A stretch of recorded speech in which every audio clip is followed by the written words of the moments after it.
Olá, estamos aqui para mais um Justa Causa, nessa sexta-feira, e o tema de hoje é guarda e alienação parental. E a gente está hoje com duas convidadas que são da área de psicologia, né? A Vanusa Nazar Lima e a Eva Buchner. Falei certo, Eva? Falou, falou. Então, meu cursinho de alemão está funcionando. Então, eu vou deixar espaço para as duas se apresentarem um pouquinho para vocês. E na sequência a gente começa. Já também, antes da gente seguir, eu avisar que a Samira não está participando hoje, porque ficou presa com um cliente, né?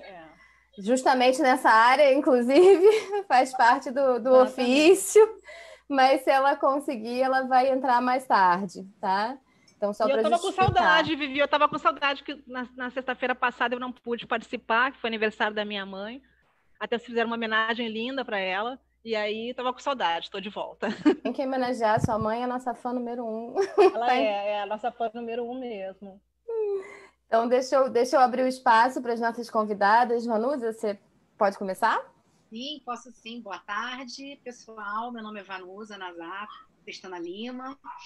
Eu tenho formação em Direito, em Psicologia. Na verdade, eu me formei primeiro em Direito. Atuei 5 anos, então trabalhei multinacional, Gerdau, alguns escritórios, algumas empresas.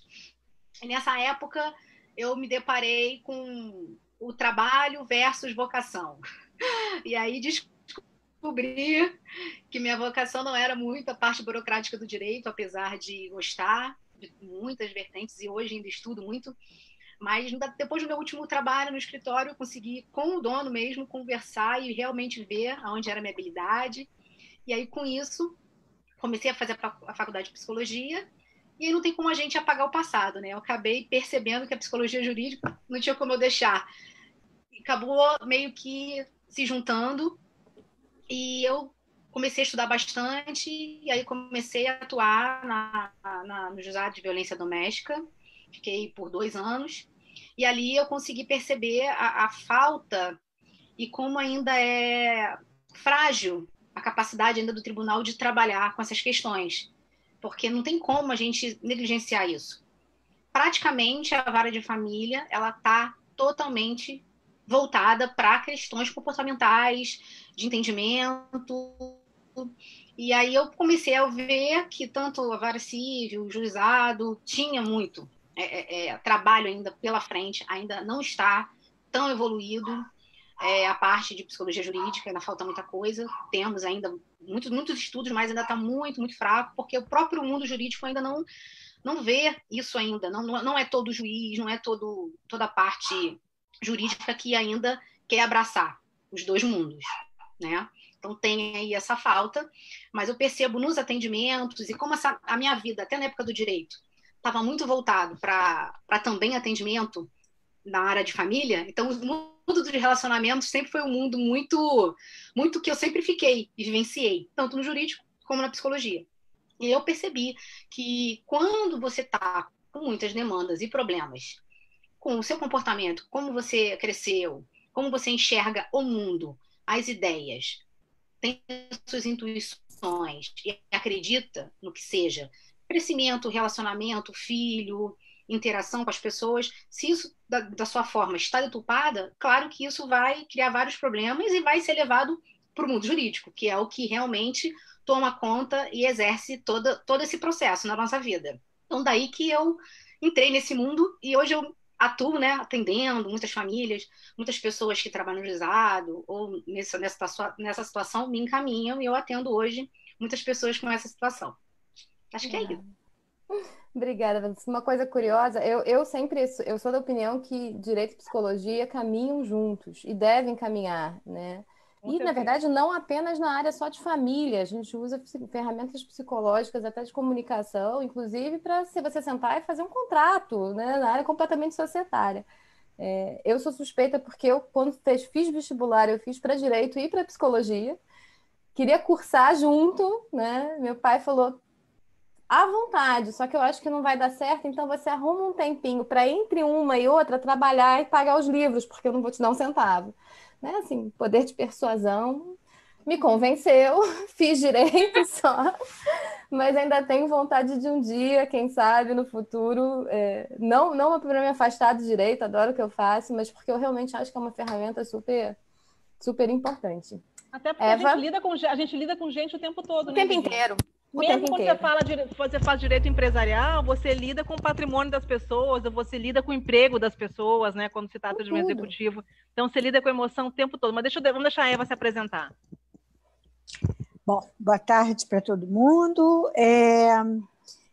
Quando a Viviane ligou para mim, me lembrei de um caso em que a gente atendeu cada uma na sua área, ela como advogada de uma pessoa, que precisava de uma certa ajuda na comunicação de um litígio, numa separação que parecia que ia migrar para uma catástrofe, com denúncia, com acusação de alienação, com briga de guarda. Lembra, Viviane? Então, lembro bem.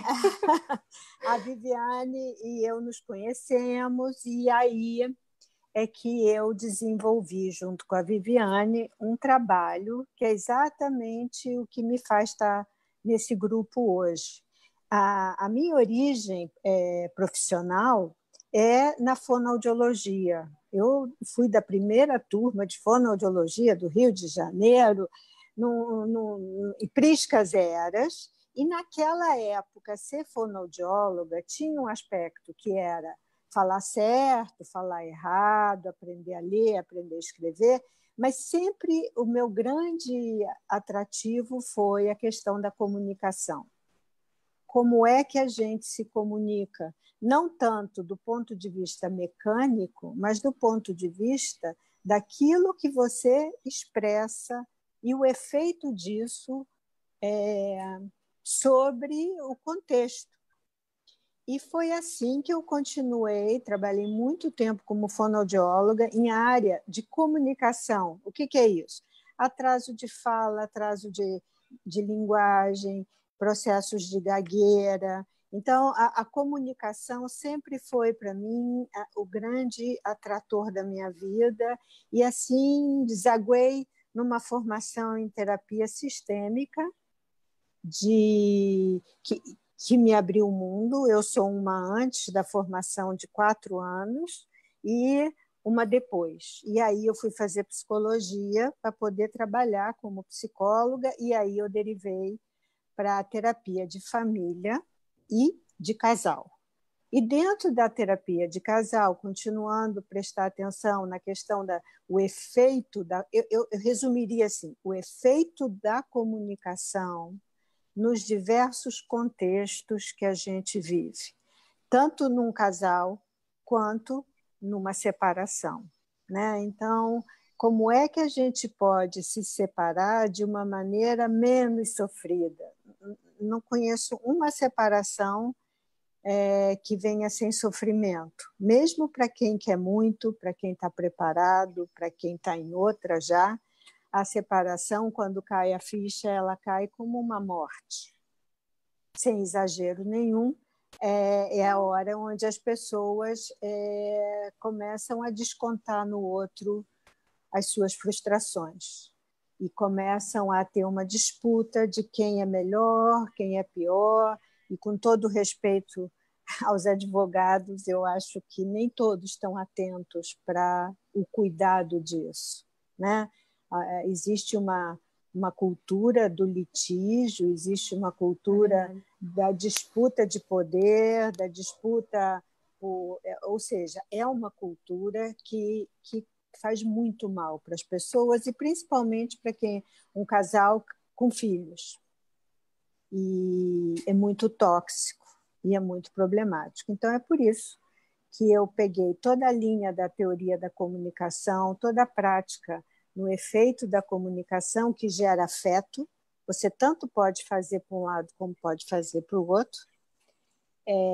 Ou seja, você tanto pode agregar como você pode agredir. O princípio é o mesmo, em direção a compor ou a descompor tudo. Então, é por isso que eu estou aqui. E aí, um pouquinho mais adiante, eu resolvi fazer mediação, que é uma ferramenta que eu adoro, mediação de conflito em áreas de casal e família, inclusive em empresas familiares, viu? Nas empresas familiares, quando dá para dar ruim, dá muito ruim, não dá pouco ruim. E então, também usando a comunicação como ferramenta mãe. Bom, acho que eu já me apresentei.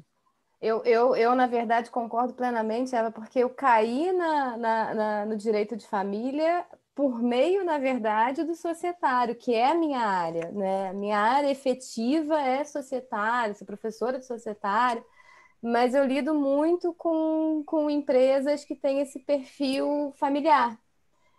E ali você começa, né, não só essas ferramentas de comunicação são super importantes, porque você começa a ter uma dobradinha, né, das frustrações, às vezes, do negócio, que começam a se misturar com questões pessoais entre os sócios e tudo mais, mas porque, como nesse início, na minha área, você acaba ficando muito próxima da pessoa, porque o comando da empresa é muito personalizado. Então, eu caí, na verdade, no direito de família, porque negociando o contrato societário, uma vez com um cliente, eu olhei e falei, cara, você não está aqui. Onde é que você está? O que está acontecendo? Ah, não, estou me separando. Então, para tudo, vamos cuidar do seu divórcio, vamos lá. E aí eu caí, mas é uma área que eu adoro também. E tento, né, dentro da minha atuação, a Eva sabe disso, minimizar os conflitos e não alimentá-los, até porque eu falo muito isso para os meus clientes. Vínculo de marido e mulher acaba, mas principalmente quando vocês têm filho em comum, o vínculo de pai e mãe é para sempre. Não há nada que você possa fazer para mudar isso. Vocês não existe ex-pai nem ex-mãe, né? Não existe, né? Então, assim... e tem uma expressão que eu gosto muito de usar e que geralmente gera espanto, mas depois cai confortável, que é o casal conjugal é ex-casal conjugal, mas o casal parental é para sempre. É verdade. Então, a ideia de casal parental, no primeiro momento, gera até arrepio para alguns casais que estão a fim de botar para quebrar. Mas serão um casal parental até a 7ª geração futura, até sempre. Sempre serão referidos como o pai de fulano, o avô de fulano, o neto de fulano, sempre. Sempre serão. Não tem como dissolver esse vínculo, né? É verdade. E aí, dentro dessa questão, né, principalmente de guarda, que eu acho que acaba sendo, pelo menos é o que eu observo, né, fazendo família, quando você tem um divórcio sem filhos, é uma situação que você pode até ter ali um litígio premente e tal, mas que não vai muito adiante, né? Porque a gente está falando no máximo de divisão de bens, se você estapear pela divisão de bens, mas vai acabar, uma hora os bens vão ser divididos. E como o filho é um vínculo permanente, né, acaba acontecendo que nos divórcios em que você tem um menor envolvido, esses é que costumam, se não tiver ali uma conversa, são poucos os ex-casais que eu conheço que se dão bem, inclusive na forma, né, de lidar com a guarda da criança. Então, esse acaba sendo o principal nicho, né, da nossa atuação. E hoje em dia, né, o Código Civil ele privilegia a guarda compartilhada, o que é ótimo, mas embora as pessoas façam uma certa confusão, muitas vezes, entre guarda compartilhada e guarda alternada. O código, de certa maneira, privilegia até a alternada, né? Porque ele chega a dizer que o ideal é que a criança passe a maior parte do tempo com ambos os genitores. E nesse contexto eu só queria ouvir um pouquinho de vocês, assim, só para explicar para quem está vendo a gente na parte, em termos jurídicos, né? E desmistificar essa equiparação.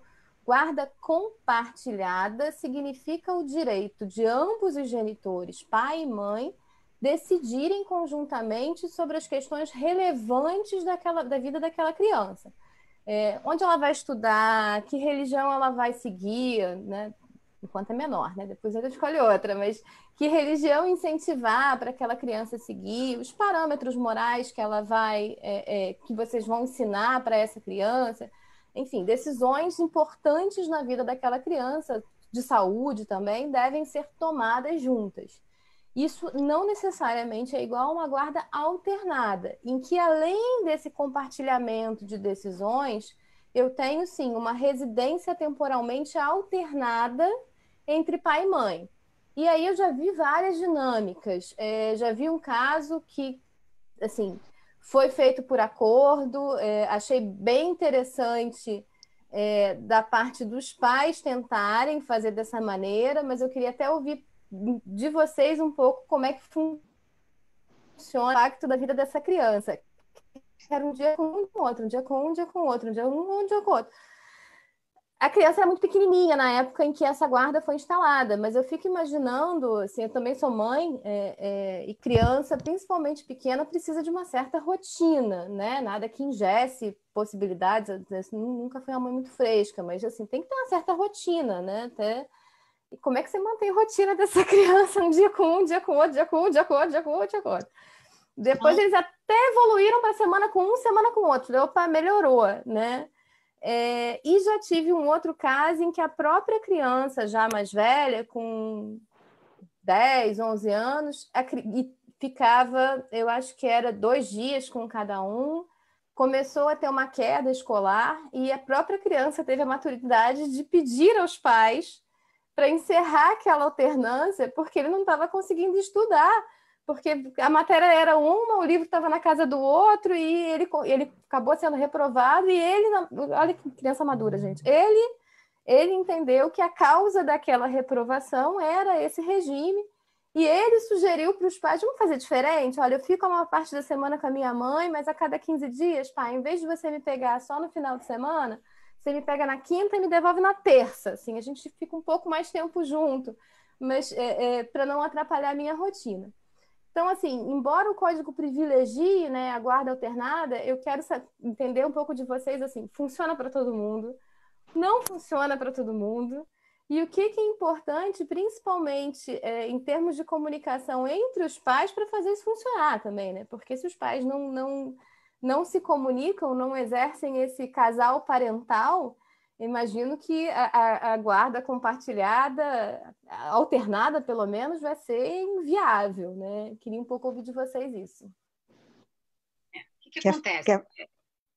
Vai falar? Eu falo, né? Não, pode falar.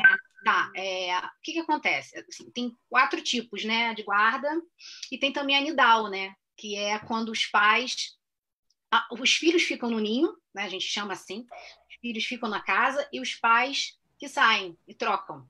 Quem usa mochila são os pais. Exatamente. Interessante, né? Bem bacana isso, hein? É um tipo, tem a unilateral, né, alternada e compartilhada, são 4. A nidal é essa. Aqui não acaba sendo muito bom para o filho, mas não é interessante para os pais. Por quê? Porque é eles que vão se sacrificar. Eles que vão ter que ficar saindo e entrando, eles que não vão ter um lugar para se assentar.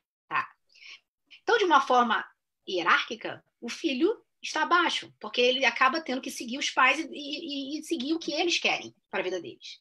E esse lugar é um lugar que eles vão sacrificar para o bem do filho. Entendeu? Então, é uma guarda que ninguém fala, uma guarda que quase não dá certo. É pouco comentada. Exatamente. O que eu acredito que a compartilhada é muito interessante, mas aí vai depender muito da comunicação e da criação dessa criança. Por quê? Porque quando acontece a separação, a criança ela de uma forma simbólica, ela deixa de ser filho e passa a ser um objeto. Por que um objeto? Uma forma simbólica, ele vira um objeto, porque ele é um objeto de poder e de controle sobre a relação e sobre as coisas. Então, dependendo de como acabou a relação, ambos vão usar esse objeto para conseguir mostrar o seu poder e o que querem ali. Aí, o que acontece? O pai nunca foi próximo, e aí ele acaba, por uma sensação de culpa ou por achar que está abandonando a família, ou porque quer constituir outra família, ou não quer mais aquela mulher, ele começa a querer porque quer aquele filho. Só que ele nunca foi próximo, mesmo dentro de casa. Sempre foi um pai um pouco ausente, nunca foi tão voltado. Então, quando vai compartilhar, o que acontece? Essa criança fica um pouco perdida. Porque nos afazeres do cotidiano, como você mesmo falou, Viviane, criança precisa de disciplina, precisa de rotina. Porque ela já vem ao mundo como um caos, né? A criança ela não sabe o que é chorar, não sabe. Ela vai aprendendo o que é ser e o que é a vida humana. Ela vai entendendo aos poucos tudo que ela vai sentindo e como é o convívio. E o que acontece? Ela fica com aquele pai que nunca conseguiu, nunca botou com sua comida, nunca ficou no cotidiano, e fica um pouco perdida. Então ela se sente estranha. E ele fica ali tentando. Mas aí a mãe, às vezes, ela sabe disso, e aí, conforme ela tá batendo, aí às vezes é mal visto. Acaba demonstrando que está implicando, porque foi deixada. Então, por isso é importante. E é por isso que eu estou trazendo justamente um caso que é bem atípico, porque a gente está acostumado mais no fato de que o homem normalmente vai pela guarda unilateral e vê de vez em quando. Difícil o homem querer ter esse tipo, né, de conduta, de saber os afazeres e o cuidado de uma criança. Criança dá trabalho, criança requer responsabilidade, requer sair de você para cuidar de outro. Né? E a gente eu até tenho uma sócia que se divorciou quando o filho tinha 2 aninhos. Mas eles têm entre si uma boa relação, né? E ela sempre falou que a melhor coisa que aconteceu na vida do filho dela foi o divórcio, porque foi com o divórcio que ele efetivamente ganhou um pai. O pai passou a ser paisaço, como nunca foi antes, entendeu? Mas de uma boa forma nesse caso, assim, foi excelente para a criança.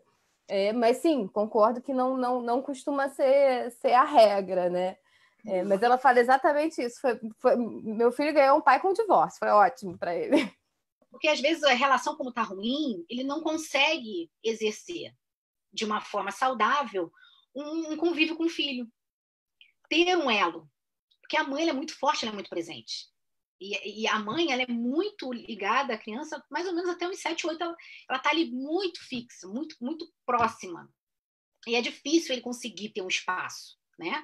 A mulher ela é uma leoa, ela tem essa coisa do cuidado, de ser uma mãe grande, né? Então, nesse sentido, fica difícil. Mas uma das coisas que eu percebo é essa dinâmica. Às vezes vem a culpa, ou vem uma necessidade de querer repor o que não fez antes, e agora que teve essa separação, e o problema para ele, que era a esposa, por não conseguir vê-la como mulher, acabou, então vou criar esse elo com meu filho. Então tem tem esse caso, tem o caso que é o mais comum, que é o das mulheres usarem a criança para atingir, para botar a mágoa dela para fora, por ele ter abandonado. Então meio que um castigo. Aí vem a alienação parental, né? Que aí acaba sendo diferente da síndrome de alienação parental. Vamos vamos guardar um pouquinho para alienação, porque eu acho que esse vai ser um debate, né, próximo. Mas concordo com você que a criança passa a ser um objeto e talvez, assim, até um pouco, né, fazendo a meia-culpa com o nosso sexo feminino, a gente tem essa coisa de leoa e a gente acha que só a gente que faz direito, né? A gente também, de certa maneira, cerceia um pouco essa presença e também costuma ter... eu sou filha de... Meus pais nunca se separaram, né? Mas meus padrinhos, que eram muito próximos, são separados desde que eu me entendo por gente, né? Embora tivessem uma excelente relação. E eu, como criança, achava ótimo, porque sempre tinha em Natal, aniversário, a disputa do melhor presente. Entre os meus padrinhos, eu achava maravilhoso. Mas ainda tem isso, né? Você fica ali tentando conquistar aquela criança, muitas vezes da forma errada, né? Eva. Então, eu estava ouvindo vocês e eu acho que a questão da guarda ela vai depender muito de alguns fatores, né? Que é a vida pregressa antes da separação, como você falou, como é que era o relacionamento do pai, como era o relacionamento da mãe antes da separação do casal. Eu acho que isso faz muito sentido. Eu acho que os advogados que trabalham com família, com casal, deveriam levar isso em conta, fazer várias entrevistas e deveriam, quer dizer, muita gente já faz isso, que é tentar compor com o casal que está se separando o que cada um acha melhor para o filho. Porque, da maneira como você falou, Vanusa, realmente isso é uma disputa de poder fácil e um acerto de contas fácil. O que um barganha com a presença, com a visitação, o outro barganha com dinheiro, com o pensionamento. Então, isso é muito fácil e muito comum e muito estimulado na nossa prática. Então, eu acho que, sim, dependendo da idade da criança e dependendo da história pregressa, de como era o pai com essa criança, como era a mãe com essa criança, e de que cada um espera que seja o melhor, e normalmente o que se diz assim, eu tenho o direito de conviver com meu filho. É um direito, sem dúvida nenhuma, mas o que você tem para oferecer para o seu filho nesta idade, por isso que eu acho que esse é um processo de guarda, deveria ser co-construído com os pais, co-construído. Então, hoje em dia tem não sei se é um fenômeno, não sei se eu generalizaria, de que os pais se separam com os bebezinhos que estão na barriga, né? E bebezinhos recém-nascidos. Então, e já começa uma briga pela guarda. Então, eu acho que cada caso dá trabalho, mas cada caso deveria ser analisado por caso, né? Então, assim, a guarda é compartilhada numa determinada idade, a guarda alternada, eu nunca vi dar certo dia sim, dia não, nunca vi, eu também não tenho toda a experiência do mundo, eu nunca vi, né? Aliás, eu conheço uma criança, uma história que o pai pega a criança no final do dia, faz os deveres, mas a criança vai dormir na casa da mãe todo dia, 9, 9h30, 10 horas. Então, assim, essa criança é muito atordoada, é muito atordoada. Não é nem por uma necessidade que a mãe trabalhe até 10 horas, não. É uma obrigação do menino chegar e ir para o pai durante 3 horas, e é uma obrigação dormir na casa da mãe, porque é uma obrigação. Então, isso é realmente o único caso, assim, eu não vejo nenhuma criança feliz. Vira o interesse dos pais, né, Eva, e não da criança, não do menor, né? Eu vejo como acaba sendo, eu vendo nessa situação que fica muito mais se administrando a conveniência, o interesse dos pais de exercer a sua paternidade, sua maternidade, o que é legítimo, né? Que se tem interesse, né? Normalmente se tem e é natural e é salutar. Mas eu também observo que muitas vezes nessa coisa fica comigo, fica com outra coisa, vamos dividir meio a meio, né? Como se fosse aquela coisa de salomônica, assim, né? Complicada. A criança fica. Eu fico imaginando, né? Eu não tive a minha vida toda, sou da época que é difícil a gente ter pai e mãe separado, então tive a sorte de viver com o pai e com a mãe. E eu sou separada, divorciada, mas o meu filho sempre viveu comigo e teve até pouco, infelizmente, contato com o pai. Mas eu fico imaginando como deve ser difícil para a criança nessa coisa. Eu fico me imaginando a gente, né, enquanto adulto. Imagina, você dorme um dia numa casa, outro dia noutra. Não deve ser uma coisa agradável, né? Você tem um pouco de roupa aqui, um pouco de roupa lá. Você até que horas tem. Deve ser bem difícil, assim. Eu fico como ser humano, né? Como cidadão, como alguém que tem sentimentos, né? E que também tem horas que quer ficar no seu canto, né? Porque a gente esquece que a criança tem horas que ela também quer ficar no seu canto, como a gente também quer ficar no nosso canto, né? E a gente esquece que a criança também tem esse tipo de sentimento, né? Exato. Eu acho que essa coisa da guarda é trabalhoso. Eu sei que os fóruns andam lotados. Aliás, acabei de ler uma notícia, eu acho que vocês devem ter lido ontem, eu até copiei, que agora, na pandemia, tem se feito divórcio online. Então, rapidamente, os cartórios estão aceitando um divórcio online. Vamos ver o que vai acontecer com relação a um divórcio online com os filhos. Eu não sei como é. Aí deixa eu até fazer o parênteses. Você pode fazer divórcio extrajudicial se você tiver filho menor, somente se você já tiver guarda e alimentos homologados judicialmente. Então, eu não posso extrajudicialmente pactuar sobre o menor. Eu posso só me divorciar e fazer partilha de bens. E, inclusive, os cartórios nem podem aceitar um divórcio extrajudicial se as questões relativas ao menor não tiverem pré-decididas. Então, estava escrito. Até porque tem o Ministério Público, né? Até porque tem que ter a intersecção do Ministério Público. E aí você estaria pulando essa etapa que é fundamental, né? Ainda bem, né? Porque senão realmente concordo com a Eva. Imagina, né? Online em 2 minutos. É um perigo com a criança. Né? E às vezes tem pai e mãe maluco, né, gente? E aí, graças a Deus, que a gente tem o Ministério Público, que muitas vezes a gente enxerga isso. Eu sei.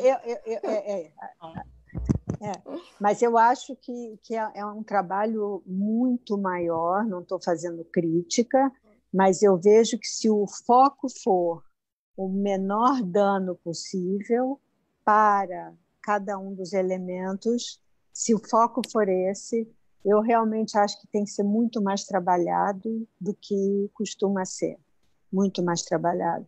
Tem que se trabalhar com os pais, tem que se trabalhar pensando no que os pais sabem sobre o que é melhor, e é uma composição, uma construção conjunta, é muito trabalhoso, mas é muito mais, vamos dizer, preventivo para sofrimento esse trabalho nesse momento. Eu acho. Assim, a justiça, eu tenho visto, de certa maneira, uma evolução, pelo menos nas varas de família aqui do Rio, né? Claro que a gente está falando de capital, isso também tem uma diferença muito grande. Então, assim, eu tenho observado muito, e não só no Foro Central, o Foro Regional aqui de Madureira é maravilhoso na área de família, por exemplo. Uma tentativa, nunca cheguei a fazer, nesse foro eu fiz uma adoção. E o que eu adorei lá é justamente essa parte interdisciplinar, assim, como eles reforçam isso. Então, tanto o núcleo de ação social quanto o núcleo de psicologia eram muito presentes. A área de família, isso não tem no Fórum Central, mas tem uma sala específica para espera com criança, então, assim, com brinquedo, porque imagina, uma criança num fórum já está numa situação desconfortável. Já sabe que os pais estão ali se matando, né? Porque se não estivessem se matando, a criança nem estaria no fórum, né? E ainda está naquele ambiente pesado, sério e tal. Então, eu acho tem sido muito bacana, em algumas varas, pelo menos aqui da capital, essa tentativa de trazer justamente essa construção, né? Um caso de família ele não é um caso exclusivamente jurídico.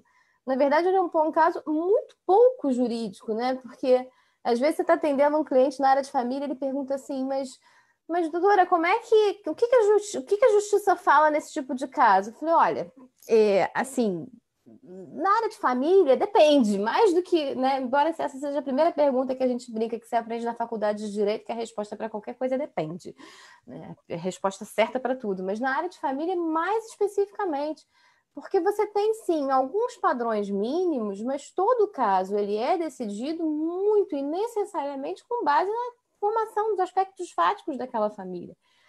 O direito na área de família ele é quase que subsidiário, né? Na verdade é essa, assim, o regramento é mínimo e ele é quase que subsidiário porque a construção é muito fática e deve ser, pelo menos, a gente sabe que na prática nem sempre voltada para o interesse, obviamente, da criança, né? Minhas clientes às vezes nem gostam quando eu falo isso, mas eu digo muito para elas, olha, mas fulano me tratava mal e tal. Você não é o protagonista desse processo. Isso você vai resolver numa ação de indenização, se você quiser, por dano moral e tal, mas no processo de guarda, você não é foco. E até lembrar que está se divorciando provavelmente porque não é bem tratada e porque o casamento acabou, porque não tem o trato. Então, assim, por isso você tem a separação como uma ferramenta, uma possibilidade, não como uma vingança. É uma saída. A separação é uma saída para uma situação de impasse. É uma saída... Tá tudo errado, gente, porque assim, o que acontece? Você deve observar que muitos casais, você falou uma coisa, Viviane, que veio isso na minha cabeça, levam problemas mínimos para a justiça. Ai, gente, É como se ele coisa. passe o juiz para ser o pai. Você percebe? Assim, é como se o juiz fosse o pai para dizer, eu faço isso aqui ou eu faço aquilo ali. Para escolher escola. Onde meu filho deve estudar, na escola A, B ou C. Foi muito perdido, gente. Assim, o conceito de família foi muito perdido. 70, dos anos 70, 80 para cá, as famílias foram muito fragmentadas, né?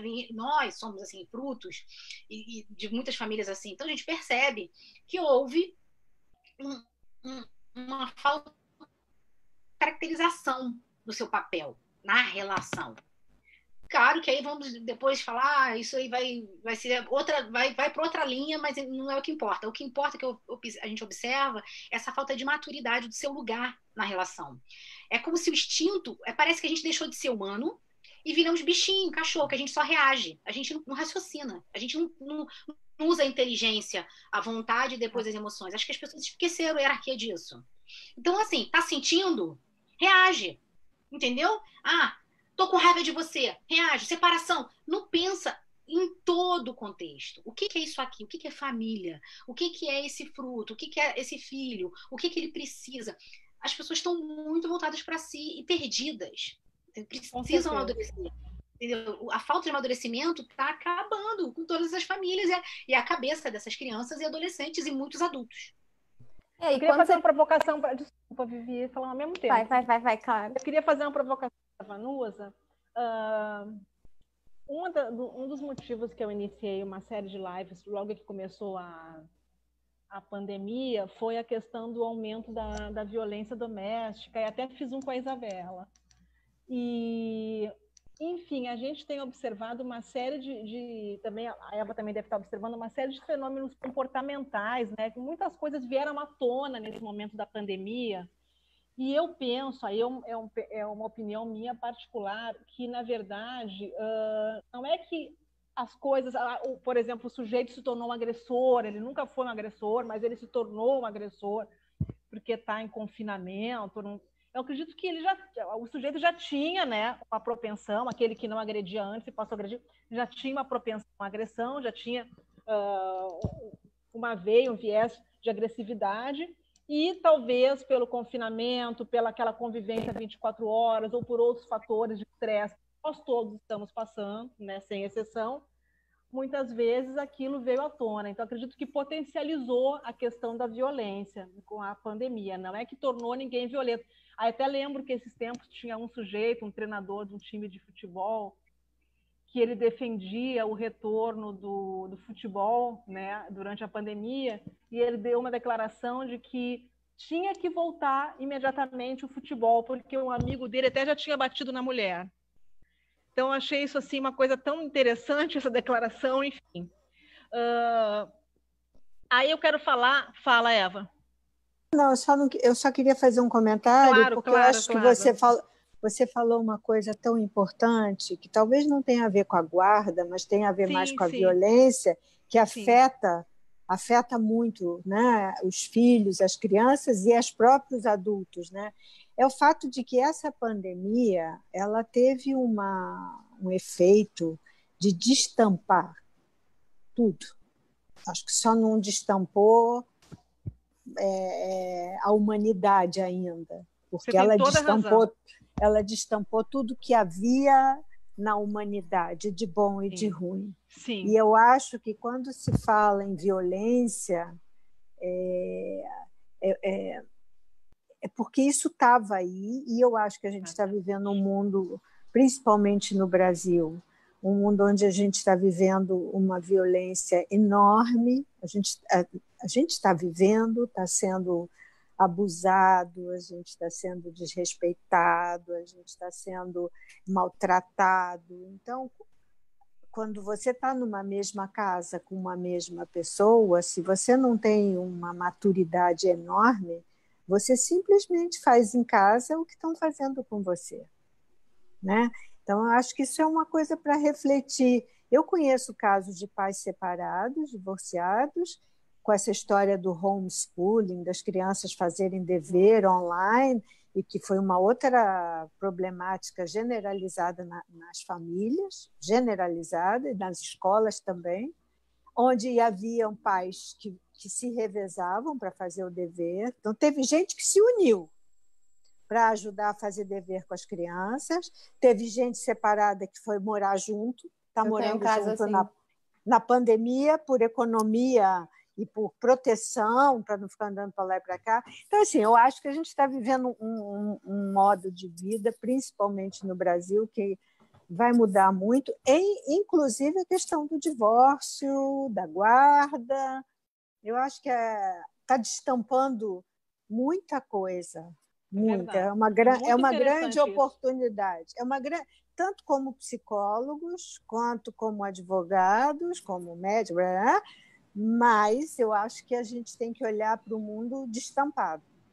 É um grande laboratório, né, Eva? É um grande laboratório que a gente está vivendo, em que as relações estão sendo muito revistas, né? Esses tempos eu escutei, só para não esquecer, mas depois eu vou fazer a pergunta que ainda está guardada. Eu escutei, foi de um desses filósofos nossos agora da atualidade, eu estou tentando lembrar quem foi que falou, se foi o Pondé, se foi algum outro que falou isso, mas ele falou uma coisa que eu gostei muito dessa frase, que ele falou que o que conserva as relações, muitas vezes, é o tempo em que as pessoas ficam separadas, né? Durante o seu dia a dia, né? É a rotina, é o fato de você sair para trabalhar, é o fato de sair para jogar um futebol, da mulher ir encontrar as amigas, ou também fazer um esporte, né? Não querendo ser machista, enfim. E isso que, na verdade, tem o dom de conservar as relações. Mas o que eu queria perguntar para a Vanessa e depois para você é o seguinte: do mesmo jeito que a gente observou agora durante a pandemia, esse aumento, né, essa potencialização da questão da violência doméstica, né, que eu vou chamar, a gente já sabe que essa questão, entrando no tema já da alienação parental, a gente já sabe que já tinha, tanto pais quanto mães, já tinha muitas vezes esse comportamento, né, de usar o filho como um objeto, como a Vanusa bem falou, de um objeto, e nesse caso um objeto de vingança pessoal, né? Porque a relação não deu certo, ou porque tem alguma mágoa, enfim, que é muito comum numa separação. Então, usar a criança como uma grande arma, né? Que é uma coisa execrável, na minha opinião, muito triste. E eu queria perguntar para vocês, como é que isso se comportou? Qual é a observação de vocês com relação ao momento? Porque nesse momento, tanto o pai ou a mãe que exercem esse tipo que tem esse tipo de comportamento, eles têm agora uma legitimidade, eu vou chamar legitimidade não, mas na verdade uma desculpa, eu prefiro a palavra desculpa, né, que seria não expor a criança, as idas e vindas, e proteger a criança, enquanto a gente sabe que, graças a Deus, a criança, apesar de ter um veículo muitas vezes transmissor, mas o Papai do Céu sabe o que faz, e as crianças não são hoje maiores atingidos, né? Eu digo graças a Deus, Deus sabe o que faz, porque se as crianças tivessem sido os mais atingidos, acho que a gente estaria nessa hora arrancando todo mundo os cabelos, que seria uma grande desgraça. Mas então, como é que vocês observam aí no dia a dia de vocês, na experiência de vocês, esse fator nesse momento da pandemia? A criança está sendo mais usada do que antes? Só complementando, porque coincidentemente a Cândida botou o assunto e tem um comentário aqui, a gente fica vendo. Eu quando fico assim, é porque eu estou olhando a outra tela para ver os comentários ao vivo. Às vezes estou, às vezes eu não estou. E tem uma pergunta, mas enquanto você estava falando, entrou a pergunta. Exatamente nessa linha, tá? Do Sidney Lima Filho, que está assistindo a gente, perguntando: na visão de vocês, como as famílias podem vigiar para não cometer alienação parental nesse momento de pandemia? É exatamente a questão colocada. Bom, assim, o que eu posso... Primeiro, não tem como a gente falar de relação se não dizer exatamente um pouco da essência da mulher e um pouco da essência do homem. Por que a gente vê muita violência vindo do homem? O homem, ele tem, na sua própria essência, na essência dele, ele tem uma agressividade, uma insegurança. O homem, ele tem isso na essência dele. Tá? Isso faz com que ele consiga conquistar o mundo, ele seja territorialista. Isso está muito na essência do masculino. E nós, mulheres, nós temos duas coisas clássicas, né, que está ligada a insatisfação. A gente sempre tem uma insatisfação, a gente sempre quer uma coisa, a gente sempre quebra essa... Isso está na gente, essa é uma coisa natural. Nós temos um mundo aqui dentro. E temos essa coisa do desequilíbrio, que está ligada ao quê? Ao nosso humor, ao nosso hormônio. Nós somos pessoas oscilantes. Então, assim, feliz é aquela que sabe disso e vive bem com isso. Se entende?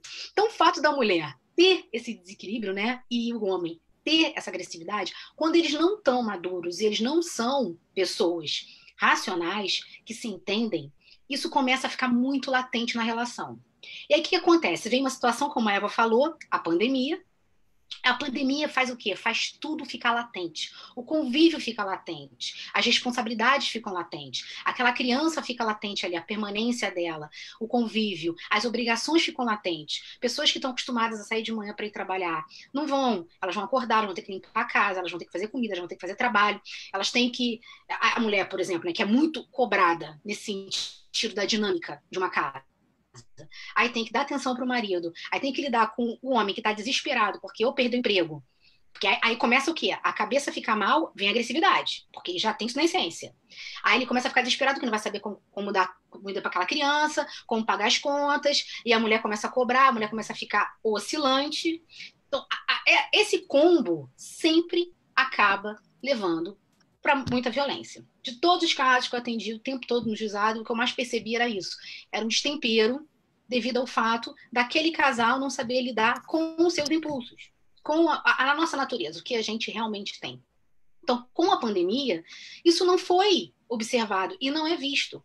Agora, tem muitos casais que conseguiram fazer algo inverso. O que era antes um caos, porque era dispersão, com a intenção, a intensidade, foi criado um vínculo. Foi criado uma forma de melhorar o que antes era mais difícil. Por quê? Porque a dispersão não deixava eles criarem uma intimidade.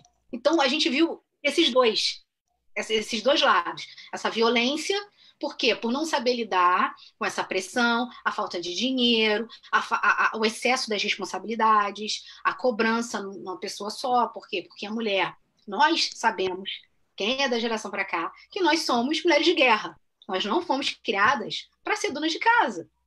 Todo mundo escutou muita coisa das suas mães, né, da sua família. Minha filha, você tem que crescer, trabalhar, estudar. Então, assim, a gente tem que se adequar a uma realidade, a realidade de dona de casa. Mas a gente não foi criada assim. Pelo menos não da geração de 80, 70 para cá. Então, quando você se depara com isso, a maioria surtou. Eu tive vários pacientes que falavam chorando nas consultas, assim, chorando. Eu tô desesperada, eu não tô conseguindo trabalhar online, dar atenção pro meu filho e fazer comida. E ainda tem o tempero do filho, né? Porque às vezes esse filho é terceirizado. Você tem ali uma estrutura de babá, de escola, de creche e tal, que também acabou, né? Então, de repente, você tem a criança 24 horas com você. É a pressão. Essa pressão causou isso, que é o que vocês estão vendo, indo agora para a justiça. Porque não conseguiram lidar com todo esse caos, essa pressão. Então, é o que mais eu vejo e observo no que está acontecendo. É isso. Respondi, Cândida?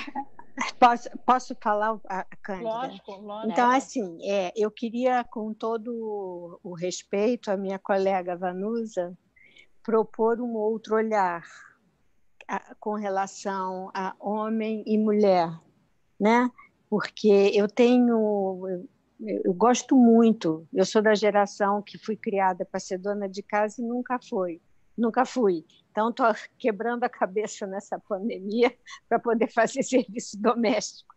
Então, assim, de muitos anos para cá, eu aprendi que essa separação muito rígida de como é um homem, como é uma mulher, afetam muito negativamente quando há um divórcio, quando há uma separação. Acho que essa visão de que o homem é agressivo e a mulher é incompleta, a mulher não sabe o que quer, em compensação o homem foi preparado para a guerra, para a luta, para sustento, e a mulher... Eu prefiro olhar por um outro ângulo, eu prefiro olhar para o ângulo de como é que cada um se constitui dentro daquele contexto, seja de casamento, seja de separação, dentro da pandemia, que é um evento novo para guerreiros e não guerreiros.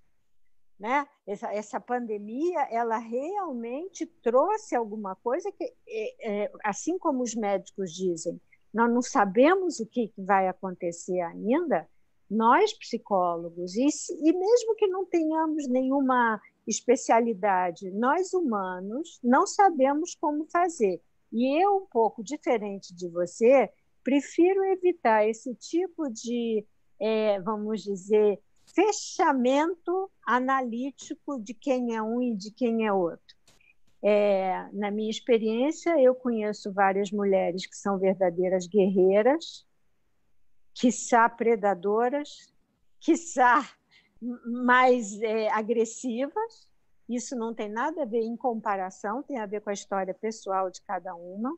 Eu conheço homens muito maternais, muito prontos para uma paternagem. Então, eu acho muito delicado que na justiça, sabe? Eu acho que na justiça, e já que estamos falando com advogadas, né? Eu acho que a gente deve evitar esse tipo de fechamento. Eu proponho que a gente tenha mais trabalho, mas trabalho de uma genuína curiosidade, de uma genuína pergunta, aquela pergunta que não sabe a resposta. E aí a gente constrói... Aí é complicado, porque assim, o que ela me perguntou foi por que está acontecendo o máximo, assim, o que mais acontece. E o que mais acontece, a gente vê que é por isso que existe a Lei Maria da Penha, porque realmente a maioria dos homens são mais agressivos que nós mulheres. Não que nós não sejamos, porque aqui a gente não está falando da exceção, a gente está falando do que mais a gente vê. Então quando a gente... Mas quando você diz que a maioria dos... Mas quando você diz que a maioria dos homens é agressiva, isso é o tipo da fala que tem consequências muito sérias na alienação, no conceito. Então, eu acho que sim, eu concordo que, do ponto de vista da testosterona, o hormonal, a criação, logicamente, a educação, a criação, um menino foi criado para ser guerreiro, para ser um super-herói, nenhum menino que vai botar Mulher Maravilha vai ser tranquilo. Mas eu acho que, como a gente está fazendo um programa de conversa sobre guarda e sobre alienação, eu acho que essa coisa fechada de conceituação para alienação ela é muito negativa, é só nesse sentido, sabe? Eu acho que tem que ter um caminho mais curioso do que fechado em classificação. Acho que a classificação é coadjuvante da alienação, na minha experiência, inclusive como perita das varas de família, né? Porque eu tenho essa experiência de trabalhar como perita, como assistente de perícia, e como assistente de perícia, meu maior trabalho gente, vamos sair da classificação, vamos ver, vamos sair que a classificação já vem pronta pelo próprio código. Não sei se eu estou me metendo numa área que eu não... Isso me preocupa um pouquinho. Apesar de dizer que o que você disse procede, mas não é útil nesse caso. Na verdade, quando ela me perguntou, eu entendi ela falando sobre violência doméstica. Aí, assim, a gente saiu um pouco, né, do assunto de guarda e de alienação. Aí eu entendi dessa forma. Mas, assim, eu entendi o que você quis dizer sobre a parte de não misturar e a pessoa não entender, não soar bem o que foi dito. Porque às vezes a gente é responsável pelo que fala, mas não que o outro fala. Mas porque a gente está falando, né? A gente está falando numa rede que a gente não tem controle quem está assistindo ou não. Sim, então eu fico preocupada, por exemplo, de um homem nos ouvir e achar que nós estaríamos, por exemplo, fechando um quadro. Né? Só é isso, eu acho que você tem razão. Eu acho que se a gente pensar do ponto de vista biológico, a biologia feminina e a biologia masculina e a biologia de qualquer gênero, hoje em dia, acrescentando qualquer gênero, é determinante de muita situação, mas a cultura e a linguagem é que pode fazer bem ou pode fazer mal com esse tipo de biologia que nos determina. Então, eu acho que a gente deve estar mais atento para a linguagem, para a forma como se descreve, para a curiosidade. Que outra maneira você pode falar a respeito do pai da sua filha? De que maneira você pode falar da mãe? De que maneira você pode falar da violência de uma pessoa que está desesperada? Ou seja, você tem toda, vamos dizer assim, razão, mas eu não sei se é útil a gente fechar isso aqui. Não sei, é uma pergunta, tá? Desculpa, mas é só uma pergunta. Não sei se é útil. Deixa eu voltar um passinho atrás, até para a gente poder falar de alienação e contextualizar um pouquinho, né? O que é uma alienação parental, né? Eu vou definir um pouco em termos jurídicos e aí eu vou pedir para vocês me ajudarem a caracterizar isso na prática, porque, na verdade, como tudo em direito de família, né, é um termo aberto que depende de uma construção de fato naquela realidade específica, né? Assim, a lei de alienação parental, o que eu sinto, pelo menos, ela veio em boa hora, sim, porque, de fato, a criança é muito usada ali naquela relação como um objeto de barganha e tudo mais, e para jogar frustrações, né, em relação àquela relação anterior, como a Vanusa colocou. Mas, por outro lado, ao mesmo tempo que ela veio com esse bom efeito, eu observo muito ser usada como quase que uma arma também para cercear determinadas colocações numa vara de família. Então, assim, várias clientes já ouviram, olha, você vai pedir para não ser guarda compartilhada, ou você vai pedir, não vai deixar para ficar ao mesmo tempo que você. Isso é alienação parental, hein? Cuidado com o que você vai dizer, isso é alienação parental. Então, assim, a alienação parental, ao mesmo tempo, passou a ser quase que uma espada aqui em cima, né? Em que as pessoas ficam também muito preocupadas e o efeito é, obviamente, grave de uma caracterização de alienação parental. E eu acho muito importante, até para responder o Sidney, caracterizar o que é uma alienação parental de fato, né? Afastar a criança, e aí já vou dar um pouco de pitaco, né? Presencialmente, né, da companhia do pai naquele momento, em relação à pandemia, sim ou não, mais uma vez, né, como tudo, minhas respostas sempre começam com depende. Né? Eu estou falando de uma... E até a minha estagiária mesmo, que estava separada na época, voltou por conta da pandemia, fez eles se reaproximarem, me fez essa pergunta logo no começo, que ela tem um filhinho pequeno, o marido dela não tem uma profissão que não podia parar de trabalhar, então continuava na rua e tal. E ela me perguntou, deixa ou não deixa meu filho ver o pai? Né? Ele está querendo pegar, deixa ou não deixa? Você mora com alguém em grupo de risco? Não. Teu filho tem um problema de saúde que o coloque num grupo de risco? Não. Bom, então, acho que, mais uma vez, é uma avaliação caso a caso, que muitas vezes a gente se preocupa muito com a saúde física da criança como pais, e é nosso papel, e esquece da saúde mental. Né? Quando eu estou falando, às vezes, de uma criança um pouco mais velha, eu consigo manter esse contato por essas ferramentas, aqui tem uma na nossa frente que a gente está usando agora, né, de manter a convivência e preservar o isolamento sem que haja uma perda de contato. Mas quando a criança, às vezes, é muito pequena, e era o caso, acho que tem 2 aninhos, 2, 3 aninhos, nem sempre vai funcionar plenamente. E qual é o efeito também na cabecinha daquela criança manter esse isolamento, né, durante a pandemia? Enfim, já fiz 2 perguntas ao mesmo tempo, e aí eu vou deixar vocês falarem. Qual que é a tua pergunta, então? Então, vamos lá. Eu vou fazer 2 perguntas. Primeira, mais abrangente, né? É uma o que caracteriza... Né? O que caracteriza efetivamente uma alienação parental? Eu acho que isso é uma coisa que tem que ser primeiro esclarecida para depois a gente entrar, aí sim, na segunda provocação para responder ao Sidney. E o que eu faço para evitar que esta alienação aconteça, especialmente em tempos de pandemia, em que, como a Cândida colocou, o isolamento social muitas vezes passa a ser uma ferramenta validada para a prática da alienação? A primeira coisa que você vai observar é o comportamento da criança. Quando ele está passando por essa situação, muda o comportamento dele.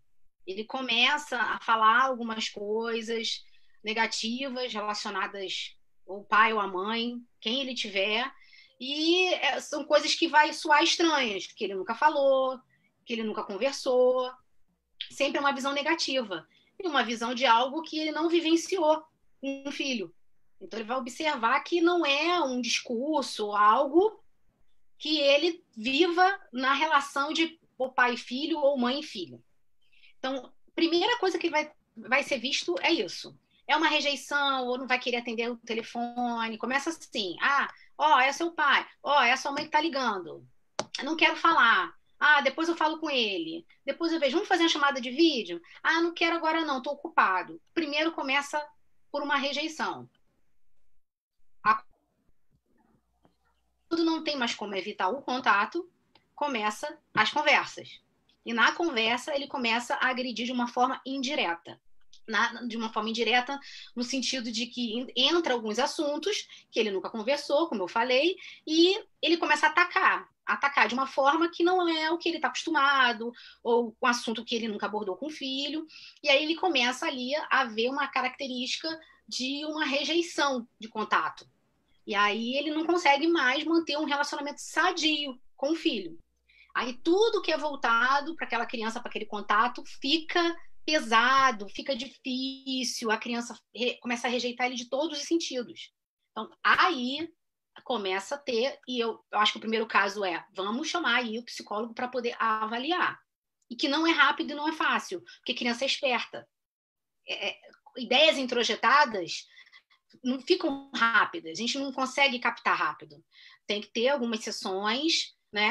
Principalmente a psicologia infantil. Ela é muito difícil, às vezes ela é muito mais representada nos desenhos, dependendo da idade, porque se ele não tiver no campo da linguagem, se ele não tiver bem desenvolvido, a Eva sabe disso porque ela é fonoaudióloga, então ele precisa o quê? Se expressar nos desenhos, de uma forma imaginária. A criança, ela mistura muito a realidade com a fantasia. Então, você tem que ter um trabalho muito efetivo, muito bom, para você conseguir caracterizar isso aí. Por quê? Porque, às vezes, pode não ser uma alienação, vai depender muito do contexto, das circunstâncias. Pode ser uma rejeição daquele cônjuge de ter saído de casa.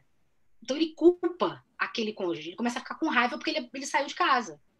Aí ele vai começar a ficar chateado, não quer ter contato, porque ele só está magoado por causa da separação. Então, é importante muito ver o contexto da história. Se a separação tem muito tempo ou não, se ele sempre foi assim, se começou agora. É uma série de questões que tem que ser avaliada para aí caracterizar a alienação parental. É isso. Eu acho que tem uma distinção importante entre alienação. Desculpa, Viviane, eu acho que a Samira está querendo entrar. Mas ela tem que aparecer aqui para mim. Desculpa interromper, Eva. Ainda não. Assim que ela aparecer, eu coloco ela. Posso continuar? Pode, por favor. Então, eu acho que vale a pena fazer uma pequena distinção, que tem a alienação parental, que é impedir que o outro... Porque a alienação é quando a gente nega a existência de qualquer outra pessoa. Inclusive, existe toda uma maneira de se falar de alienação, que é a morte inventada. Então, a morte inventada é quando fica crônico a vontade de fazer desaparecer aquela pessoa. Quando há isso a gente pode fazer com uma sogra, um genro, um cunhado, né? A gente pode querer fazer isso com um irmão, a gente pode fazer isso, uma tentativa de matar o outro em vida, né? E geralmente quem usa esse tipo de ferramenta de matar o outro é alguém que precisa melhorar o seu nível de recursos para lidar com os problemas. Então, quando há uma separação, e uma separação geralmente com muita briga e que não se resolve apesar da briga, porque quando o juiz arbitra, vai ficar assim ou vai ficar assim, ou quando os advogados dizem, vamos tirar isso ou vamos pegar isso, a alienação ela vem da sociedade, da cultura e entra para dentro de um casal que não conseguiu fazer uma separação saudável. Então, existem separações que são feitas de maneira saudável. Nem toda separação precisa ser uma guerra. E isso é importante que quem se separa, que procure pessoas que os ajudem a se separar de maneira civilizada, respeitosa, o que é um caminho para evitar a alienação. E tem a síndrome da alienação, que são várias atitudes que vão sendo tomadas com a intenção de tirar o outro da vida do filho, né? É uma patologia, é uma doença. Quando as pessoas usam esse tipo de expediente para reter o filho só consigo e negar a existência, quem sabe até matar a existência desse outro pai, né? Do outro genitor na vida do filho, isso é extremamente patológico e doente. É uma vingança, né? É uma ferramenta de vingança, e eu penso que quem age dessa forma, ou o pai ou a mãe, na verdade, está colocando seus interesses, seus sentimentos acima do sentimento de pai e mãe, né? Porque o que eu enxergo? Eu sou mãe, eu vejo o seguinte, que a gente como mãe, vou dar um exemplo, que sou mãe, a gente como mãe, o que a gente mais preserva na nossa vida é o nosso filho, né? A felicidade do filho, a integridade do filho, a vida do filho. Para mim, a coisa mais importante na minha vida é o bem-estar do meu filho, é a única pessoa em que eu coloco acima do meu próprio bem-estar, se eu tiver que fazer eventualmente essa escolha, né? Se for necessária, colocaria. Talvez seja a única pessoa na vida que a gente coloca acima da gente em dado momento é o nosso filho, né? Acho que isso até é instintivo do ser humano. E nesse momento você observa uma inversão, né? Porque na verdade a pessoa coloca a sua vingança, a sua mágoa, o seu abandono, o que quer que seja que causou isso, acima do bem-estar da criança, né? Então realmente, como você falou, muito bem colocado, Eva, eu enxergo como uma patologia, sem dúvida nenhuma.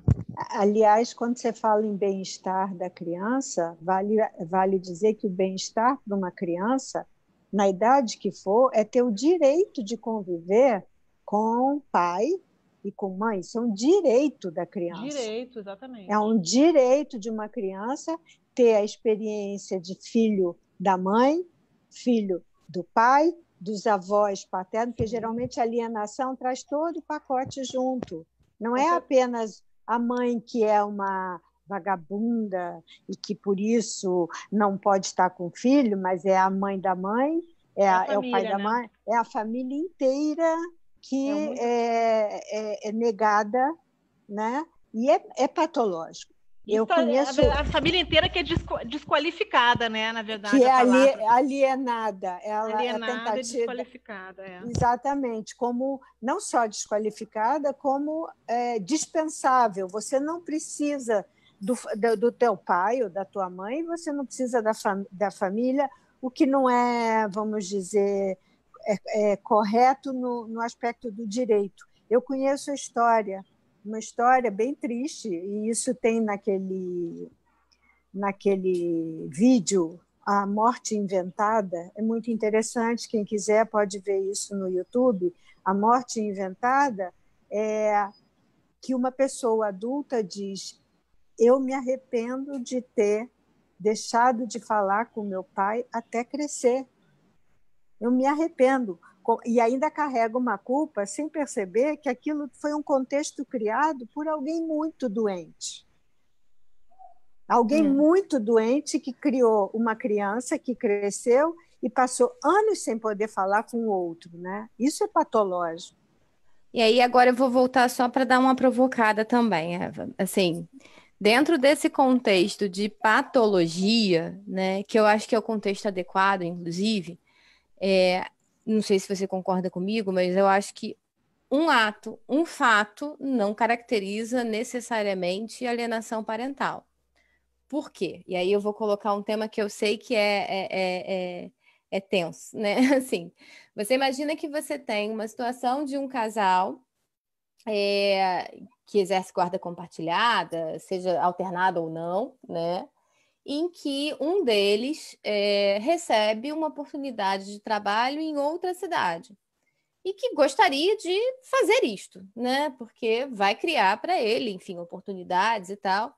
E automaticamente, quando ele vai conversar com o ex, diz: olha, recebi essa oportunidade, que é bom para isso, para isso, para isso, para isso, gostaria de ir, vamos sentar para rearrumar a vida, né? Como é que a gente faz para nosso filho continuar tendo contato, vamos reajustar aqui a visitação. Vem automaticamente a espadinha, né? Mas se você pedir para se mudar de cidade, isso é alienação parental. Isso é alienação parental? Vanusa, o que você acha? Jogou para mim, Eva. Não. Eva, não, eu posso. É porque eu estou seguindo a ordem e você responde primeiro. Eu respondo depois.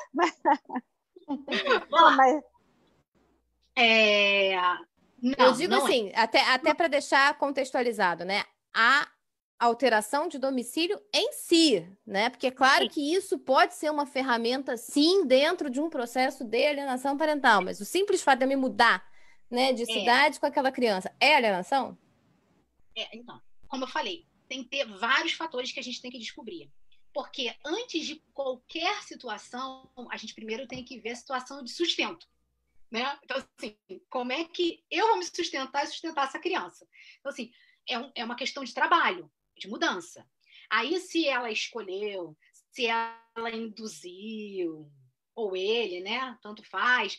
Se uma das partes mexeu os pauzinhos para poder dificultar, isso aí tem que ser visto. Mas antes de qualquer situação, a pessoa tem que ter o sustento. A criança ela tem que ser alimentada, ela tem que ter os direitos, está lá na Constituição, ela tem que ter todos aqueles direitos. E aí sim, porque antes, como é que ela vai criar, como é que ela vai dar uma educação, como é que ela vai prover saúde? Isso até por isso que eu até coloquei o pressuposto, assim, estou me mudando porque obtive uma oportunidade de trabalho melhor, né? Porque também é muito comum, já observei isso em algumas situações, e aí sim, me parece uma ferramenta mais fácil de qualificar como alienação parental. Às vezes aquela ameaça, um dos dois não é natural da cidade, se mudou, às vezes até do país também já vi acontecer, se mudou, teve aquela relação, não deu certo, veio o divórcio, assim, olha só, vou mudar de volta para casa, e até às vezes como uma ferramenta para guarda, para alimentos, né? Que eu gosto de dizer que são coisas separadas, inclusive, mas se não me pagar alimentos, vou pegar a criança e vou voltar para casa de mamãe no Cafundé do Judas, e você nunca vai ver seu filho, né? Isso, para mim, é uma ferramenta clássica, mas é uma situação um pouquinho mais sofisticada, né? Recebi um convite de trabalho para uma posição melhor e que é importante na carreira, porque às vezes, assim, e aí já um pouco antecipando a minha posição, tá? É claro que eu acho que, mais uma vez, é caso a caso, mas eu também não posso, em nome de preservar aquela relação que deve ser preservada, e mesmo nessa hipótese de mudança, é preciso que você tenha ali os mecanismos para garantir, matar a vida de mãe ou pai, assim, porque não significa que sou mãe ou sou pai, sou só isso pro resto da vida, sou também isso, né? A mudança, aliás, Vivi, ela até pode, eu estou aqui pensando com os meus botões, numa situação como essa, que aí é uma provocação até acho que mais complexa. Como você disse, o ser humano, o pai e a mãe são seres humanos, enfim, e se o casamento acabou, tem o direito de reconstruir a sua vida profissionalmente, afetivamente. Então, eventualmente, se a pessoa casa novamente, tem um outro companheiro e vai morar em outra cidade, quer dizer, ela, a princípio, não está fazendo nada que não seja legítimo, um direito que ela tem. Quer dizer, isso é uma situação delicada e nem sempre vai caracterizar como alienação parental, mas simplesmente como uma necessidade que aquela pessoa teve de seguir em frente, né? São casos bem delicados, mas fazem parte da dinâmica do dia a dia do ser humano, da vida, né?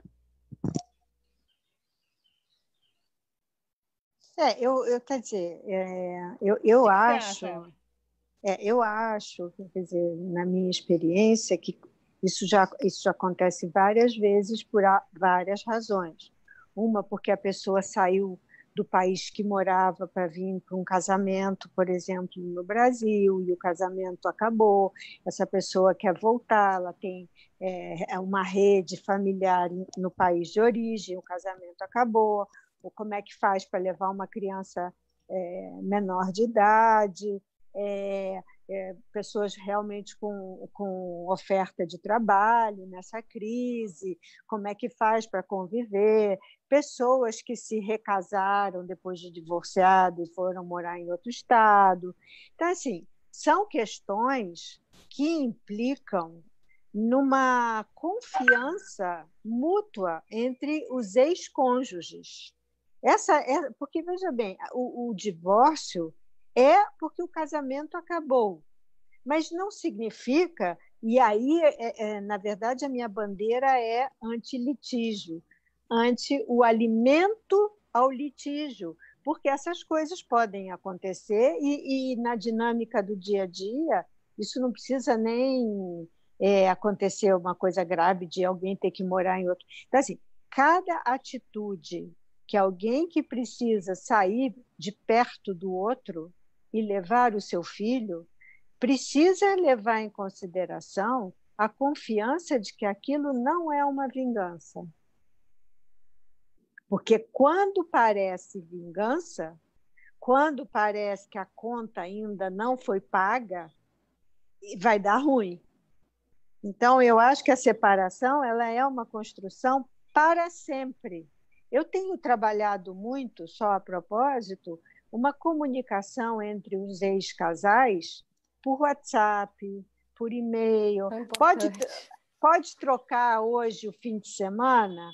Como é que você pode escrever, que aí é o princípio da mediação, o princípio da comunicação. Como é que você pode escrever isso no e-mail ou no WhatsApp? Como é que você pode mandar isso de maneira tal que o outro entenda que o que você está fazendo é uma necessidade e que você está aberta para atender uma necessidade quando o outro tiver. É uma construção, é uma composição da comunicação. E isso garante quase que 100% que quando um deles precisar romper, vamos dizer, um equilíbrio, vou morar em outro lugar, há uma confiança construída. Então, eu acho que a separação ela é um processo talvez mais necessária à comunicação do que para um casamento. É claro que a comunicação num casamento evita uma separação prematura, mas se qualquer situação como essa, Viviane, não for entendida como agora vou me vingar, eu tenho um caso muito interessante de uma pessoa que foi morar em outro estado e queria levar o filho único. E o outro dizia, não vai levar, porque não vai levar, porque o filho precisa de mim, não vai levar. E, finalmente, a composição deu muito trabalho, quando, finalmente, aquele que disse não vai levar, disse, ok, vai levar, mas você vai me mandar passagem, eu vou... toda semana, ou de 15 em 15, um fim de semana a criança vem, um fim de semana você me paga a passagem, e assim vai. Aí, quando tudo estava certo, a pessoa que ia morar em outro estado disse, não preciso levar a criança, porque a escola da criança é aqui, os amigos dele estão aqui, eu só queria que você me dissesse que eu posso levar. Então, tinha uma disputa, que você reconhece a importância do meu trabalho em outro lugar, mas analisando bem essa criança durante esse curso, esse período, vai continuar com os amiguinhos, vai continuar com a família de perto, e quando ele crescer a gente vai ver. E aí eu só queria que você dissesse, ok, pode levar, eu reconheço você como legítimo. Então, é uma trabalheira, mas é uma trabalheira que dá. No entanto, a criança ficou muito bem e ficou combinado isso, para a passagem, quem paga a passagem, quem vai, quem volta, quem... E talvez se viram mais do que quando estavam na mesma cidade. Olha que Não curioso. sei se isso ajuda. Não, é exatamente isso. Eu acho que é esse é o ponto, né? Eu vou traduzir o que você falou da comunicação para o mundo do direito. Acho que o termo é razoabilidade, né? Quando a gente vem para o mundo jurídico e que às vezes é tão difícil. Nesses contextos, eu tenho um caso que eu gosto de contar, que não vou revelar, obviamente, o nome do santo, nem quem era o advogado, mas que a pessoa liga para o seu advogado e diz: doutor, olha só, estava previsto no acordo de guarda que fulano tem que trazer a criança 17h40.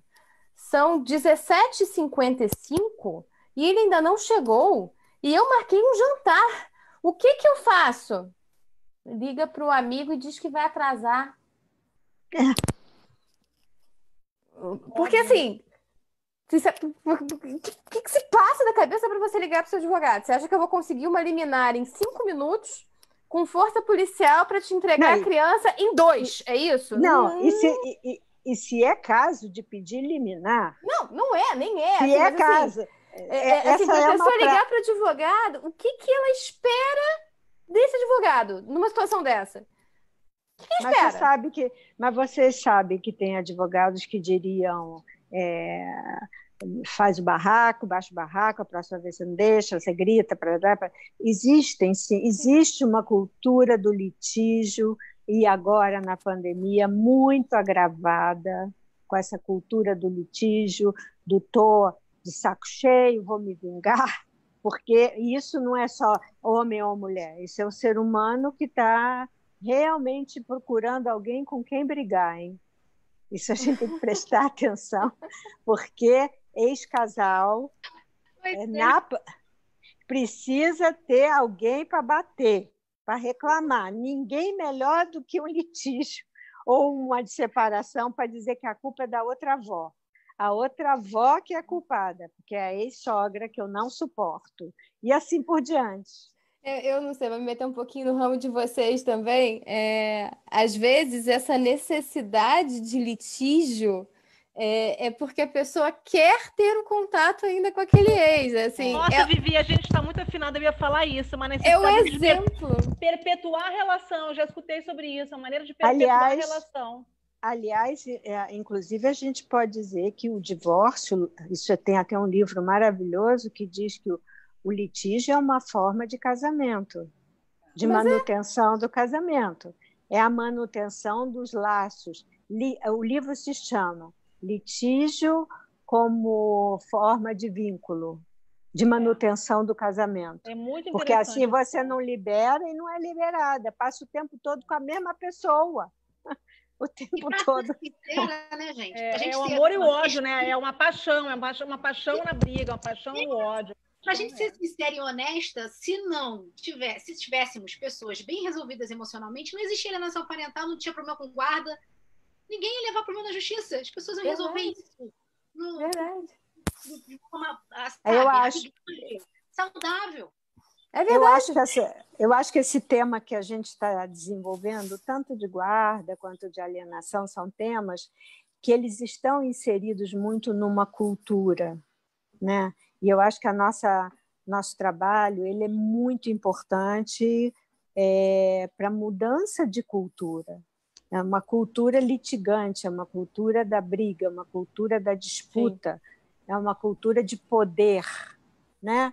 Então, eu acho que cada vez que a gente consegue ajudar um casal a ser ex-casal de maneira, sem ser poliana, não é uma maneira boba, mas assim, de uma maneira mais com uma comunicação saudável, a gente está evitando o sofrimento de toda uma família. E do desdobramento, porque as pessoas refazem suas vidas sem achar que está cometendo um crime. Eu acho que isso está na nossa cultura. Eu vou falar uma coisa, você falou de desdobramento, eu vou falar até uma experiência pessoal minha. E aí, não estou falando aqui como profissional, estou falando, Cândida, né, uma opinião bem pessoal. A gente vai ficando mais madura, né, com o tempo. Vou fazer 52 anos agora em agosto. Sou divorciada, já passei por 2 casamentos e alguns relacionamentos. E no começo, quando eu era mais jovem, quando eu conhecia alguém e a pessoa vinha me falar da ex-mulher, e normalmente a gente escuta que a ex-mulher era louca, né, ou desequilibrada, enfim. Não é que eu gostava, mas eu achava, eu acreditava, eu pensava assim, realmente, coitado, né? E hoje, uma das coisas com 51 anos, quase 52, que eu reparo muito quando eu vou conhecer uma pessoa, hoje, inclusive, sou solteira, enfim, quando eu vou conhecer uma Fazendo pessoa... propaganda, fazendo propaganda. Olha aí, vai que cola, gente. Tem uma disponível. Fica a dica. Não só disponível, como bem trabalhada na cabeça nesse esquema. Não vai dar problema. Ela não vai dar problema. Olha aí, eu vou até impulsionar, Vivi, bastante esse vídeo depois. Mas aí, o que acontece? Eu, por exemplo, uma coisa que para mim pega muito mal hoje, quando eu conheço alguém, começa a conversar e essa pessoa já sai de cara falando mal da ex-mulher, da mãe dos filhos, enfim. Sabe que isso hoje já é para mim assim alguma coisa que me espanta. Porque, número 1, né? Mesmo que a ex seja um monstro, a pessoa está dividindo alguma coisa que não devia estar dividindo com você, né? A não ser que é uma assassina. E que você pode ser a próxima, mãe. Você pode ser a próxima monstra. Então, eu acho o seguinte, acho muito, muito complicado. Então, fica a dica aí para os homens. Não falem mal da ex-mulher para a próxima pretendente, como eu também, né? Não falo mal dos meus ex-relacionamentos. Claro que se tudo tivesse sido um mar de rosas, é óbvio que a gente esteja junto até hoje, né? Mas eu acho que você não precisa... Eu acho que isso a gente aprende um pouco com o tempo e vai exatamente... Principalmente quando você tem filho, né? Na verdade, você está desqualificando para um terceiro, para terceiros, o pai do teu filho, né? Ou a mãe do teu filho, que é mais grave ainda, né? Além do que, né, no final das contas, a pessoa diz assim, vem cá, quem é você que escolhe tão mal uma pessoa, né? Pois é, pega mal para quem escolhe, não é para quem ficou, é você que está errado, quem é essa pessoa que fala tão mal do marido? Que escolha é essa? Essa pessoa não deve ter muito... teve um que falou, né? Tão mal da ex-mulher, tão mal, que desde o começo ela fazia... Não, e aí eu perguntei, quanto tempo você ficou casado? Ficamos 14 anos. Você é um cara muito ou paciente, né? Ou gosta de sofrer, né? Alguma coisa patológica, deixa aí. Porque, sinceramente, né? É isso. Mas foi só um parênteses para ilustrar. Meninas, a gente gosta de dizer que a gente o papo vai rolando solto, a gente não sente a hora passar e a gente sabe que é hora de terminar quando a gente começa a acender a luz atrás, a janela ficar escura, né? As telinhas vão escurecendo. Então, infelizmente, eu acho que é chegada a hora da partida, né? Sempre é assim mesmo. É exatamente assim. Eu queria agradecer muito, né, tanto a Vanusa quanto a Eva, por terem aceitado o convite. Esse é um tema... Eu falava horas sobre isso aqui, é um tema que eu gosto de falar. E gosto muito nessa interseção, justamente, entre direito e psicologia, que eu acho que é essencial, né? Necessária para tudo. Então, mais uma vez, obrigada a vocês pelo convite. Vou deixar um espacinho para vocês se despedirem também. Tá bom. Então, obrigada também. Eu queria também agradecer as duas, pedir desculpa mais uma vez para a Vanusa, que acabei fazendo contato com ela um pouco em cima da hora, mas prontamente aceitou aí o nosso convite. Foi um prazer te conhecer também, Eva. E espero que a gente se reencontre aí no pós-pandemia ou talvez numa outra live aí para a gente trocar ideia. E encerramos, mas deu tempo de eu dar o recado que estou solteiro, Vivi. Deixa... Não foi combinado, gente. Não foi combinado, juro por Deus. Obrigada, gente. Até para todos aí que nos assistiram. Até sexta-feira que vem. Obrigada. A Eva, você quer se despedir? A Vanusa? Por favor. Vanusa, você primeiro. Leia. Obrigada pelo convite, foi um prazer. Foi tudo rápido, mas deu tempo aí da gente conseguir se falar. Gostei de conhecer todo mundo, minha amiga de profissão, a Eva, a Vivi, você, a Cândida, todo mundo que nos assistiu, espero que goste. Quem quiser me acompanhar, saber algumas coisas que eu escrevo, eu às vezes faço live. Eu uso mais o Instagram, @PSI, né, de PC, Vanusa Nazar, tudo junto. E me segue lá no Instagram, que eu falo um monte de coisa legal. Seguiremos. Você já está marcada lá no Justa Causa. Você tá Aliás, só antes da Eva falar, só deixando aí para todo mundo que essa live ela fica disponível na nossa página do Facebook, fica para sempre lá. Todas as nossas lives do Justa Causa estão lá. Quem não conseguiu, quem pegou já no final, ou quem pegou no meio, que quiser assistir. E vocês também, meninas. Estou chamando de meninas, mas é o meu jeito. Se tivesse a Samira aí, ela fala gurias. Então, também, se quiserem também compartilhar, a live vai ficar disponível, tá? Samira tentou entrar, chegou e não conseguiu. A internet não ajudou. Bom, eu agradeço pelo Meninas. Adorei. Quer falar, Vanusa? Fala. É que eu separei aqui 3 livros que eu queria mostrar. Esse aqui, que é de síndrome de alienação parental, que é da Alice, eu acho ele muito bom, ele tem uma linguagem muito fácil. Sei lá, não sei quem está estudando, que segue vocês, né? O estudante de direito, profissionais. Ele é um livro assim, pai e muito mãe bom, também, tem uma linguagem pode ler. muito boa. E esses 2 aqui, que foi escrito por uma juíza. Eu amo esses livros. Eu adoro, eu devorei. As histórias são interessantíssimas. Muito bom. É Segredo de Justiça e A Vida Não é Justa. Eu acredito que todo mundo que tem essa visão ou atua, né, na psicologia junto com o direito, é muito bom, porque tem vários exemplos, vários casos aqui muito interessantes. Os casos são interessantíssimos. É um livro gostoso de ler, leve. Muito. Ela é ótima, ela é muito boa. Ela tem uma visão, um imaginário bom e uma escrita legal. Então, 2 livros que eu indico. É isso. Pode falar. Obrigada, Vanusa. Não, eu queria agradecer, né, primeiro pelo Meninas, tá? Que adorei. E também queria agradecer a oportunidade de poder estar com vocês. E toda vez que eu posso falar nesse tema, com essa abordagem, eu me sinto muito feliz. Eu termino agradecendo porque eu estou feliz de ter podido falar sobre esse tema dessa maneira, com essa liberdade, com essa facilidade com vocês. Foi um prazer conhecer quem eu não conhecia e muito obrigada. Espero que a gente possa manter o vínculo entre a gente, falando, batalhando nessa mesma linha. Com certeza. Tá bom? Obrigada. Aqui. Obrigada, gente. Até a próxima sexta. Até Beijo. Meninas. Até sexta, pessoal. Tchau. Tchau.